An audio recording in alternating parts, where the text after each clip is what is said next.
हम अक्सर जब कानून या लीगल सिस्टम के बारे में सोचते हैं हम्म। तो हमारे दिमाग में सबसे पहली तस्वीर क्या उभरती है? अदालत, मोटी मोटी किताबें, काले कोट पहने वकील। हाँ बिल्कुल, जज का हथौड़ा या शायद पुलिस और सजा का डर। मतलब हम इसे एक बहुत ही सख्त, रुकी हुई और नीरस व्यवस्था के रूप में देखते हैं। एकदम सही। एक ऐसी चीज जो बस ऊपर से हम पर थोप दी गई है। हाँ, जिसका काम सिर्फ हमें कंट्रोल करना है।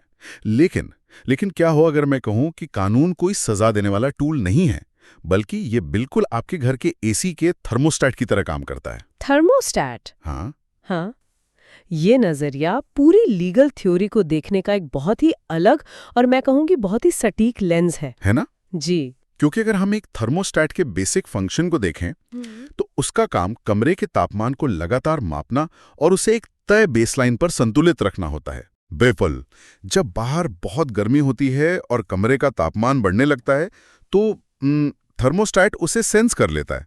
वो तुरंत एसी का कंप्रेसर चालू करता है और तब तक कूलिंग करता है जब तक कि कमरा वापस नॉर्मल टेम्परेचर पे ना आ जाए। और अगर कमरा बहुत ठंडा होने लगे तो वो हीटर ऑन कर देता है। एकदम सही।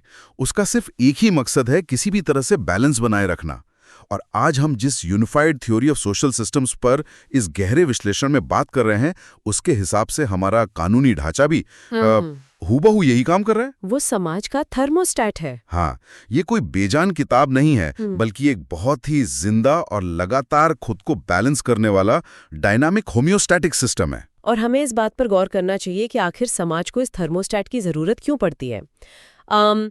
जब बहुत सारे इंसान एक साथ एक समाज में रहते हैं तो हर किसी के अपने अपने हित, अपनी जरूरतें और अपनी इच्छाएं होती हैं। सही बात है। और जब ये अलग अलग हित आपस में टकराते हैं तो एक सिस्टमिक फ्रिक्शन या ढांचागत टकराव पैदा होता है। टकराव से गर्मी पैदा होती है। फ्रिक्शन। जी, अगर इस गर्मी को, इस फ्रिक्शन को कम न किया जाए तो पूरा का पूरा सामाजिक ढांचा जलकर खाक हो सकता है। कानून का असल काम लोगों को जेल में डालना नहीं है, बल्कि इस फ्रिक्शन को कम करना है। वाओ! ये सामाजिक और नैतिक नियमों को एक ऐसे फ्रेमवर्क में ढालता है जिससे समाज बिना टूटे, बिना बिखरे आसानी से चलता रहे। तो ये एक बहुत ही पावरफुल आइडिया है। मतलब कानून समाज रूपी इंजन का वो कूलेंट है जो सारे पुर्जों को आपस में रगड़ खाकर टूटने से बचाता है। बिल्कुल। लेकिन मुझे एक चीज समझ नहीं आ रही है। क्या? अगर हम थर्मोस्टेट वाले उदाहरण पर वापस जाएं, हाँ? तो थर्मोस्टेट के पास तो एक फिजिकल सेंसर होता है, हाँ? जिससे उसे पता चल जाता है कि कमरे का टेम्परेचर बढ़ गया है। हाँ। समाज के इस लीगल थर्मोस्टेट को कैसे पता चलता है कि माहौल गर्म हो रहा है या संतुलन बिगड़ रहा है? इसके पास तो कोई सेंसर ही नहीं है। इसके पास जो सेंसर है उसे हम रिकर्सिव फीडबैक लूप कहते हैं। Recursive feedback loop? जी, ये कोई ऐसा सिस्टम नहीं है जहां एक बार नियम बना दिया गया और बात खत्म हो गई। ये एक निरंतर चलने वाली बातचीत है। कानून बनाने वाली संस्थाएं, हमारी सरकारें और अदालतें कुछ नियम लागू करती हैं और फिर समाज उन नियमों पर अपनी प्रतिक्रिया देता है। अच्छा, मतलब लोग रिएक्ट करते हैं? बिल्कुल, लोग उन कानूनों का पालन करते हैं या उनका विरोध करते हैं या फिर उन्हें अपनी नई सामाजिक और आर्थिक जरूरतों के हिसाब से ढालने की मांग करते हैं। सिस्टम इस प्रतिक्रिया को, इस फीडबैक को ग्रहण करता है और फिर अपनी व्यवस्था में जरूरी बदलाव करता है। तो ये एक टू वे स्ट्रीट है। मुझे लगता है इसी वजह से हमारे आसपास ऐसे बहुत से अनौपचारिक या अनरिटन रूल्स होते हैं जो धीरे धीरे पक्के कानून बन जाते हैं। हाँ, सही कहा आपने। जैसे अगर कोई किसी कॉफी शॉप में जाता है तो वो लाइन में अपनी बारी का इंतजार करता है। कहीं लिखा नहीं है कि लाइन तोड़ना गैर कानूनी है, लेकिन ये एक सामाजिक उम्मीद है। जी, और इसी प्रक्रिया को नॉर्मेटिव इंटीग्रेशन कहा जाता है। एक छोटे से गांव में शायद सबको पता हो कि किसकी जमीन कहाँ तक है और कौन से पेड़ किसके हैं। हाँ, वहाँ किसी लिखित कागज की जरूरत नहीं होती। बिल्कुल, क्योंकि वहाँ अनौपचारिक सांस्कृतिक मान्यताएं काम कर रही होती हैं। लेकिन जब महानगरों की बात आती है, जहाँ करोड़ों लोग हैं जो एक दूसरे को नहीं जानते, वहाँ ये अलिखित उम्मीदें काम नहीं कर सकती। जाहिर सी बात है। इसलिए कानूनी व्यवस्था इन सांस्कृतिक और सामाजिक मान्यताओं को उठाती है और उन्हें एक फॉर्मल, प्रिडिक्टेबल नियम में बदल देती है, जैसे प्रॉपर्टी राइट्स या ट्रैफिक के नियम। प्रिडिक्टेबिलिटी, मतलब ये शब्द बहुत जरूरी है, क्योंकि जब मुझे पक्का पता होता है कि रेड लाइट पर सामने वाली गाड़ी रुकेगी ही रुकेगी, तो मेरी एंग्जाइटी कम हो जाती है।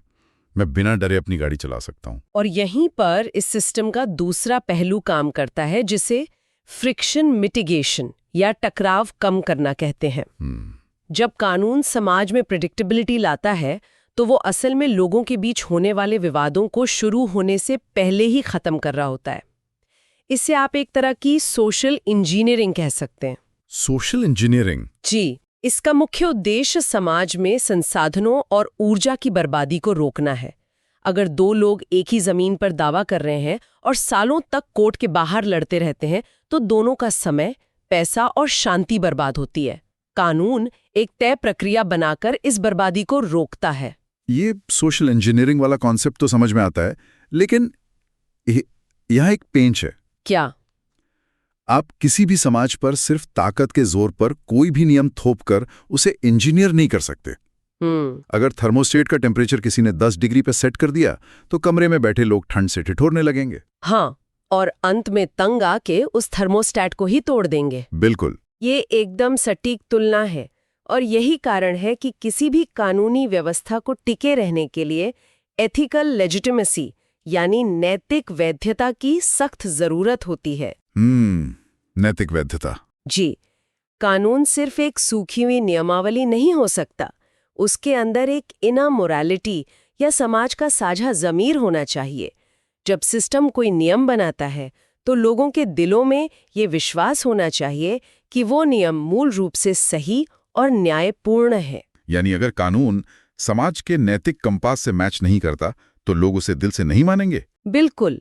इतिहास में ऐसे कई उदाहरण हैं जहां सत्ता ने ऐसे कानून बनाए जो समाज के गहरे नैतिक मूल्यों के खिलाफ थे। और फिर बगावत हुई होगी। हाँ, सिस्टम को भारी विरोध या सिस्टमिक रेजिस्टेंस का सामना करना पड़ा। जब लोग किसी कानून को नैतिक रूप से गलत मानते हैं तो वे डर के बावजूद उसे तोड़ना शुरू कर देते हैं। और कोई भी राज्य हर एक नागरिक के पीछे एक पुलिस वाला खड़ा नहीं कर सकता। सही बात है। अगर कानून में एथिकल लेजिटिमेसी नहीं है तो वो बहुत जल्दी टूट जाता है। लेकिन रुकिए, यहाँ मुझे इस थ्योरी में एक बड़ा लूप होल नजर आ रहा है। अच्छा, बताइए। आप कह रही हैं कि सिस्टम को चलने के लिए समाज की वर्तमान नैतिकता और जरूरतों के साथ सिंक में रहना पड़ता है। पर तब क्या होता है जब समाज रातों रात बदल जाए? आज के समय को ही लीजिए, हमारे पास इंटरनेट आ गया, आर्टिफिशियल इंटेलिजेंस आ गया, डेटा प्राइवेसी के नए मुद्दे आ गए, हमारी पूरी जीवन शैली बदल चुकी है। जी, बिल्कुल बदल चुकी है। लेकिन हमारे कई कानून तो 100 साल पहले लिखे गए थे। जब कानून की किताब पुरानी हो और समाज नया हो तो ये थर्मोस्टेट तो पुरानी रीडिंग ही लेता रहेगा। ऐसे में तो पूरा सिस्टम क्रैश हो जाना चाहिए। ये एक बहुत ही लॉजिकल सवाल है, लेकिन सिस्टम क्रैश इसलिए नहीं होता क्योंकि ये जड़ नहीं है। यहाँ डायनामिक अडैप्टेशन या गतिशील अनुकूलन का सिद्धांत काम करता है। Dynamic adaptation? हाँ, कानूनी ढांचा सिर्फ एक बार लिखकर छोड़ी गई किताब नहीं है।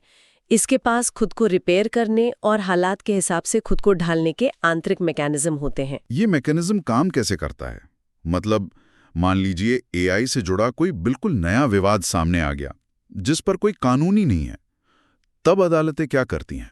अदालतें उस समय उस 100 साल पुराने कानून के लेटर यानी शब्दों पर नहीं, बल्कि उसकी स्पिरिट या उसकी आंतरिक तार्किकता पर जाती हैं। अच्छा। इसे जुडिशियल एक्टिविज्म या न्यायिक व्याख्या भी कहा जाता है। जज ये देखते हैं कि 100 साल पहले प्राइवेसी का जो नियम किसी की चिट्ठी पढ़ने से रोकने के लिए बना था, उसी नियम का मूल सिद्धांत आज के डिजिटल डेटा पर कैसे लागू हो सकता है। तो वे पुराने ढांचे को नई सच्चाई के ऊपर स्ट्रेच कर देते हैं। बिल्कुल। और साथ ही एडजुडिकेटिव इक्विलिब्रियम का इस्तेमाल होता है।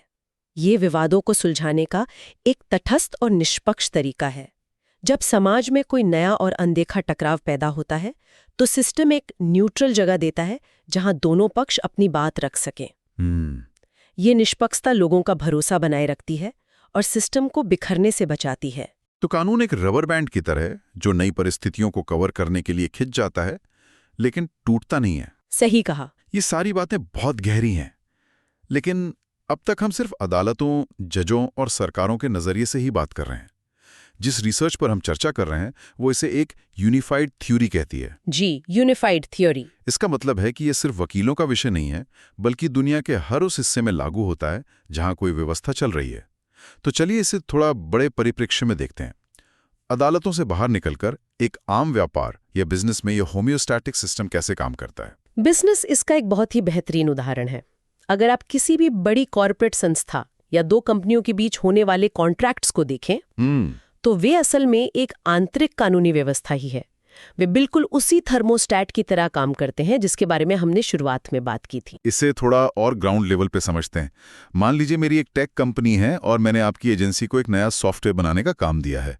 हम दोनों एक भारी भरकम कॉन्ट्रैक्ट साइन करते हैं। अब ये कॉन्ट्रैक्ट थर्मोस्टैट कैसे बन गया? अच्छा, सोचिए कि अगर हमने कोई कॉन्ट्रैक्ट साइन नहीं किया होता और 6 महीने बाद आपका सॉफ्टवेयर तैयार नहीं होता, आप गुस्सा होते, मेरी पेमेंट रोक देते। हाँ, और मैं कहता कि काम टाइम पर नहीं हुआ। और मैं कहती कि आपने बार बार अपनी रिक्वायरमेंट्स बदली हैं, इसलिए देरी हुई। हमारे बीच जबरदस्त फ्रिक्शन पैदा होता। हम एक दूसरे पर केस करते और सालों तक कोर्ट में लड़ते। बिल्कुल। इसे इकोनॉमिक्स में ट्रांजैक्शन कॉस्ट कहते हैं, यानी किसी व्यापार को करने में लगने वाला अतिरिक्त समय, पैसा और ऊर्जा।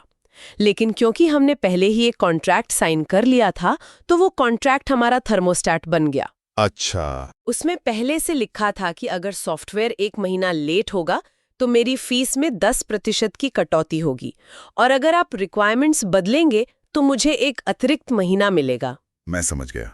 यानी जैसे ही हमारे बिजनेस रिलेशनशिप में विवाद की गर्मी बढ़ी, कॉन्ट्रैक्ट के नियम ट्रिगर हो गए और उन्होंने सिचुएशन को कोर्ट तक पहुंचने से पहले ही ठंडा कर दिया। बिल्कुल, कॉन्ट्रैक्ट ने उम्मीदों को औपचारिक रूप दे दिया।